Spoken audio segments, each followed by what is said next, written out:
The city of Ouagadougou was asleep, wrapped in the stillness of night, unaware that the fate of the nation rested in a single room.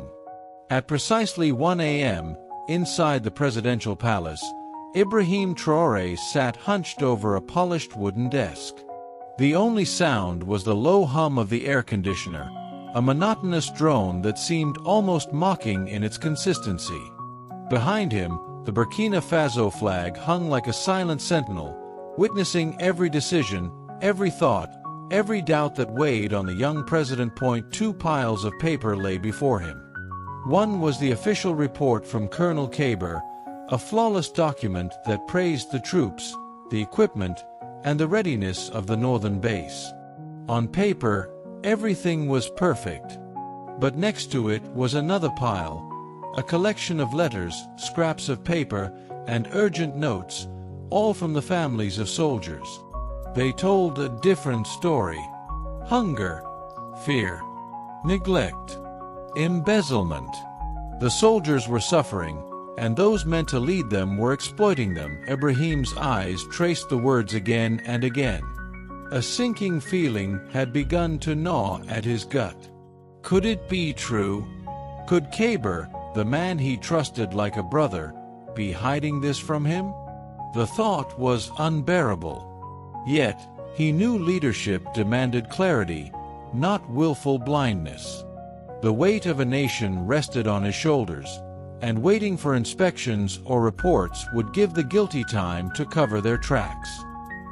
He needed to see the truth himself. By 2 a.m., Traoré had made his decision. He would leave the safety of the palace and slip into the heart of the northern base, unseen and unrecognized. He shed his presidential suit and replaced it with a worn military uniform. No insignia, no badge, no name tag. Just a soldier among soldiers. He pulled a cap low over his eyes, took the keys to an old supply truck, and slipped silently through the side gate. The guards, seeing only a weary soldier, waved him through. None realized they had just let the commander-in-chief pass. The road north was long and dark. Ibrahim drove in silence, his hand steady on the wheel but his mind racing.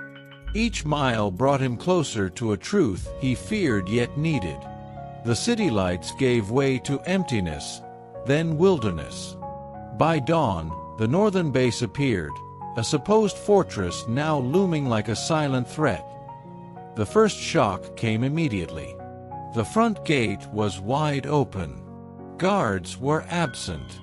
Vehicles were abandoned, hoods popped, engines stripped. The fortress he had trusted was a ghost town. Heart-pounding, Ibrahim killed the engine and studied the scene. If the front gate was this exposed, what horrors awaited inside? He drew a deep breath and drove in. Inside, the base was eerily quiet. The mess hall reeked of burnt porridge, and soldiers queued silently, their eyes hollow. They were thin, ragged, and exhausted, not from training, but from survival. Ibrahim joined the back of the line, observing. Their uniforms were patched, their boots worn through. The very troops meant to protect the nation were neglected, starved, and demoralized. He peered into the vehicle maintenance bay next. Mechanics, supposed to be working on combat trucks, sat idly, playing cards and laughing. The trucks themselves were in ruins. Fuel siphoned. Engines stolen. Tires flat. The base, which should have been a symbol of strength, was a monument to betrayal. Every corner Ibrahim turned revealed the same story: theft, negligence, and corruption. Officers were living in luxury while their men suffered. The young president felt a cold fury rise in him. How could this have been allowed to fester? How deep did the rot go? The nerve center of the base, the administrative building, held the answers he sought. Outside, a luxury SUV gleamed against the backdrop of rusted trucks. Voices echoed from an open window. Ibrahim crouched low, listening. Inside, Major Timuri, Kaber's supposed right-hand man, discussed a shipment with civilians. Ammo, fuel, and resources meant for the army, being sold to the highest bidder. Ibrahim's stomach churned. He watched soldiers load crates into a civilian van, bullets destined for terrorists, stolen from his own troops. He reached for his radio but stopped. This wasn't just theft, it was a conspiracy, and he needed to understand the full picture before acting. His eyes then turned to Kaber. Where was the colonel, his trusted friend? That answer came soon enough. At Kaber's private quarters, Ibrahim found him sobbing over a bottle of whiskey, a pistol within reach.